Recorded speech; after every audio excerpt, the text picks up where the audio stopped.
ध्यान से देखो क्वेश्चन को। Question number 1 and 2 are multiple choice questions. प्रश्न संख्या 1 एवं 2 बहुविकल्पीय प्रश्न हैं। ठीक है, क्वेश्चन नंबर 1 है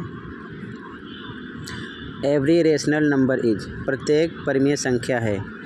पूर्ण संख्या नहीं होती, प्राकृतिक संख्या नहीं होती, पूर्णांक नहीं होती, वास्तविक संख्या यानी रियल नंबर ये होती है। इसमें आपका डी ऑप्शन राइट हो जाएगा।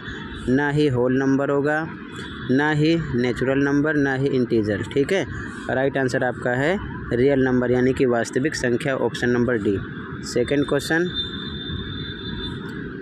Which of the following is an irrational number. निम्नलिखित में से कौन सी एक अपरिमेय संख्या है। अपरिमेय संख्या मतलब जिसे हम p बाई क्यू के रूप में ना लिख सकें। ठीक है, ये चीज़ ध्यान में रखना। तो ए ऑप्शन √25 है। इसका मतलब 5 × 5 होगा, जोड़े में से 5 निकलेगा और इसे हम 5/1 लिख सकते हैं, मतलब ये है। उसके बाद में बी ऑप्शन रूट में 8/2 है, 2 से कट करो, 2 1 जा 2, 2 4 जा 8, मतलब रूट में 4 मिला तो यहाँ से आपको 2 मिल जाएगा। ठीक है, 2 का वर्गमूल है, मतलब ये भी है, इसे हम 2/1 लिख सकते हैं। ऑप्शन डी √49 का मतलब 7 × 7, 7 निकलेगा रूट में से। इसको हम 7/1 भी लिख सकते हैं p/q की फॉर्म में, मतलब ये भी है। सी ऑप्शन देखो, √18 का एलसीएम निकालोगे तो लिखोगे 2 × 3 × 3। ठीक है, ये बनेगा पेयर, बाहर निकल आएगा, अंदर 2 बचेगा, तो इसे हम p/q के रूप में नहीं लिख सकते, तो सी ऑप्शन राइट होगा। सी अपरिमेय संख्या यानी कि इरेशनल नंबर। ठीक है, आगे देखो क्वेश्चन 3, सिंप्लीफाई, हल कीजिए क्वेश्चन है। ठीक है, सॉल्यूशन देखो ध्यान से, मोस्ट इम्पोर्टेंट क्वेश्चन है। ओके, सॉल्यूशन, क्वेश्चन सेम लिखा गया, ऊपर का नंबर सेम लिखा गया, 4/64 का एलसीएम निकालो। इधर मैंने निकाल दिया समझने के लिए। 2 कितनी बार निकला, 1 2 3 4 5 6, तो लिख सकते हैं 2 की पावर 6 64 पर, और सेम बाकी -2/3 इसकी पावर इसे लगा दिया, फिर +1 सेम लिखा। 625 का एलसीएम निकालेंगे, 5 आएगा 4 बार, तो 625 पर लिख सकते हैं 5 की पावर 4 ब्रैकेट लगाकर पावर -3/4 सेम लिख दिया।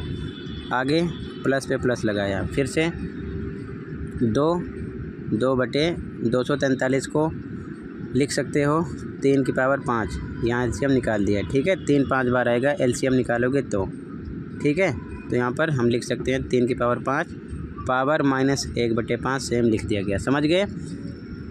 64 625 243 का एलसीएम निकाल लेना। इसकी पावर को कन्वर्ट करके इस प्रकार हम लिख सकते हैं, बाकी सब कुछ सेम लिखा गया। आगे ध्यान से देखो,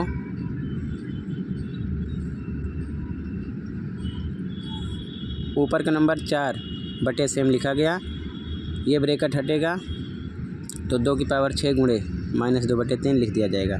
इसी प्रकार +1 लिखा गया, 5 की पावर 4 ब्रैकेट हटाओ गुणे -3/4 लिखा गया, प्लस पे प्लस 2/3 की पावर 5 गुणे लग जाएगा, ब्रैकेट हटेगा, -1/5 लिखा गया। आगे देखो, 3 से कट करो, 3 एकम 3, 3 दूना 6, ऊपर लिखा गया 4 बटे नीचे 2 की पावर 2 दूना 4 -4।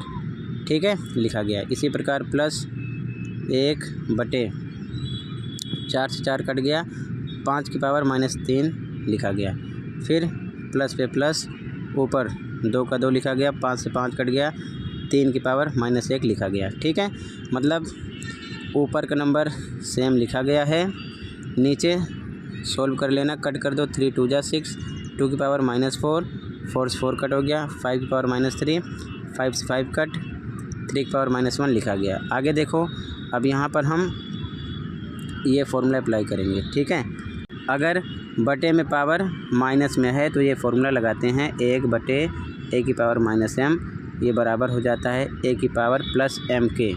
तो ऊपर का नंबर 4 सेम रहेगा, ये ऊपर जाएगा तो 2 की पावर माइनस के साथ प्लस में हो जाएगी। इसी प्रकार प्लस रहेगा, 1 लिखा गया, गुणे लग जाएगा, नीचे वाली पावर ऊपर प्लस में हो जाएगी। सेम ऐसे प्लस 2 गुणे 3 की पावर प्लस 1 हो जाएगी। ठीक है, यहाँ पर ये फॉर्मूला लगाया गया है, ध्यान रखना। अब सॉल्व करो। 2 को 4 बार तोड़ो, 2 गुणे 2 गुणे 2 गुणे 2 गुणा कर लो, कितना आएगा 16। 4 गुणे 16 लिखा गया। ये 3 बार तोड़ो, 1 गुणे 5 गुणे 5 गुणे 5, 1 लिखो ना लिखो आपकी मर्ज़ी है, 125 आएगा। अब ये सॉल्व करोगे तो 2 गुणे 3 है, 3 की पावर 1 मतलब 1 बार है, 2 3 6 आ जाएगा। इसको गुणा करो, 64 125 6, तीनों को एक साथ प्लस करना है, प्लस का निशान लगा देना, 195 यानी 195 आपको आंसर मिलेगा। ठीक है, आंसर 3rd हो जाएगा। क्लियर है, ऐसे ही लिख लो। ठीक है, आंसर 3rd। अगला क्वेश्चन देखो।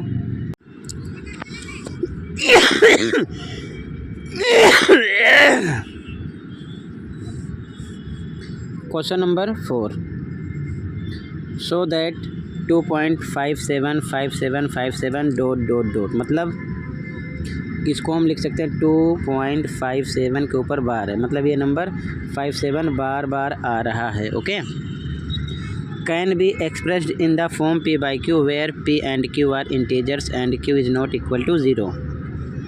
दर्शाइए कि 2.575757 इसी प्रकार ये बढ़ रहा है, मतलब 2.57 के ऊपर बार को p by q के रूप में व्यक्त किया जा सकता है, जहाँ p और q पूर्णांक हैं और q 0 के बराबर नहीं है। ठीक है, सॉल्यूशन देखो, मोस्ट इम्पॉर्टेंट क्वेश्चन है, ऐसा क्वेश्चन पेपर में एक ज़रूर आएगा, ध्यान रखना। ठीक है, एक चीज़ और, आप इसे लिखो या फिर इसे लिखो। ठीक है, ये पूरी टर्म इसके इक्वल है, मतलब इसको हम लिख सकते हैं 2.57 के ऊपर बार, ध्यान रखना। ओके, आगे देखो। आंसर 4 हिंदी में लिखो, माना इंग्लिश में लेट x इक्वल टू 2.57 के ऊपर बार है, इक्वेशन 1 हो जाएगा। ठीक है, पॉइंट कितने पर है देखो, इकाई दहाई सैकड़ा, सैकड़े पर है, तो हिंदी में लिखो दोनों तरफ 100 से गुणा करने पर, इंग्लिश में मल्टीप्लाइंग बोथ साइड्स बाय 100। इधर भी 100 से गुणा करो, x गुणे 100, इधर 100 से गुणा करो, इस प्रकार लिखोगे। इधर 100 x हो जाएगा, इधर हो जाएगा 257.57 के ऊपर बार। क्यों, ध्यान से देखो, 2.5757 ऐसे ही बढ़ता रहेगा। ठीक है, तो जब 100 से मल्टीप्लाई करोगे तो ये पॉइंट 2 अंक आगे खिसक जाएगा, यहाँ पर आ जाएगा, तो ये हो जाएगा 257.57 के ऊपर फिर से बार लगा दिया गया। ठीक है, ये हो जाएगा इक्वेशन 2। अब हिंदी में लिखो, समीकरण 2 से समीकरण 1 घटाने पर, इंग्लिश में by subtracting equation 1 from equation 2। ध्यान से देखो, अब 100x में से x घटा दो इस साइड वाली टर्म को, और 257.57 के ऊपर बार में से 2.57 के ऊपर बार घटा दो इस साइड। ठीक है, समीकरण 2 से 1 घट जाएगा। ठीक है, ये 1x है, 100x में से 1x माइनस होगा 99x आएगा, इधर से हम माइनस करोगे 255 आएगा। कैसे आएगा देखो ध्यान से, 257.57 के ऊपर बार, इसमें से माइनस करना है 2.57 के ऊपर बार, ये तो कट गया, 7 में से 2 जाएगा 5, 5 2 यही मिलेगा आपको। ठीक है, तो यहाँ पर लिखा गया, तो x इक्वल टू 255 अपॉन में 99, ये आपका हो गया आंसर।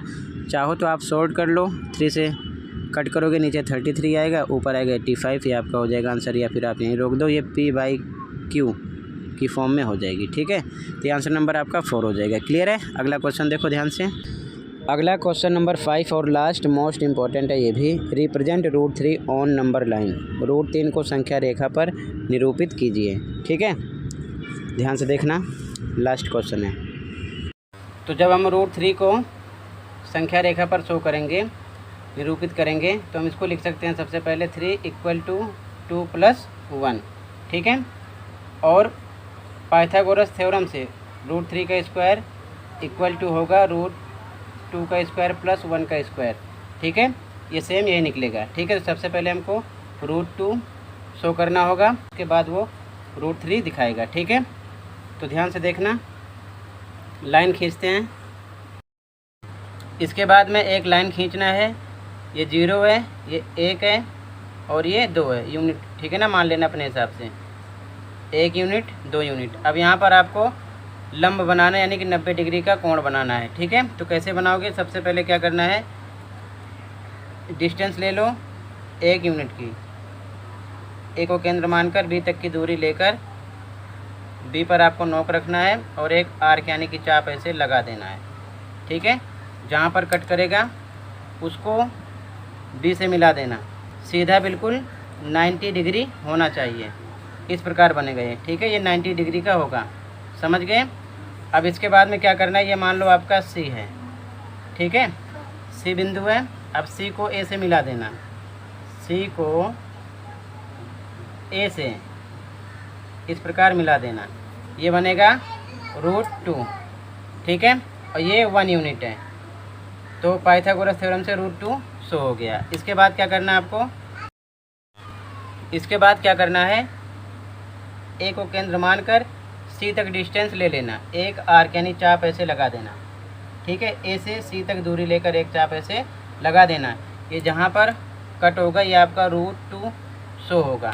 इसके बाद में डी से आपको 90 डिग्री यहाँ पर पॉइंट सी पर बनाना है, डायरेक्ट ऐसे बना देना। ठीक है, इस प्रकार डी से नाप लेना और उसके बाद में 90 डिग्री पर ऐसे मार्क करना।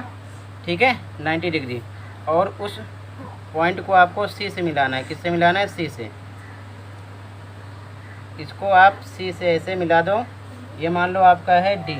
ओके, अब करना क्या है, ध्यान से देखो, जितनी डिस्टेंस ये है ना ए बी की, उतनी ही बी और सी की है, और उसी डिस्टेंस से सी को केंद्र मानकर एक आर्क आगे लगा देना है। इस प्रकार ये जहाँ पर कट करेगा ये मान लो आपका ई पॉइंट है, ई को ए से आपको मिलाना है, ई को ए से मिलाना है। ठीक है ना, ई बिंदु को ए से आप ऐसे मिला देना। ठीक है, ये आपका √3 हो जाएगा, समझ गए। इसके बाद में आपको यहाँ पर ए और ई का डिस्टेंस लेना है, ए और ई का, देखो। उसके बाद में ऐसे ही एक आर्क फिर से लगाना है, जो इस प्रकार मिलेगा, समझ गए। ये आपका √3 हो जाएगा। ठीक है, इस प्रकार आपको बनाना है। यहाँ पर भी लिख देना, ये 1 यूनिट है। ठीक है, ध्यान रखना।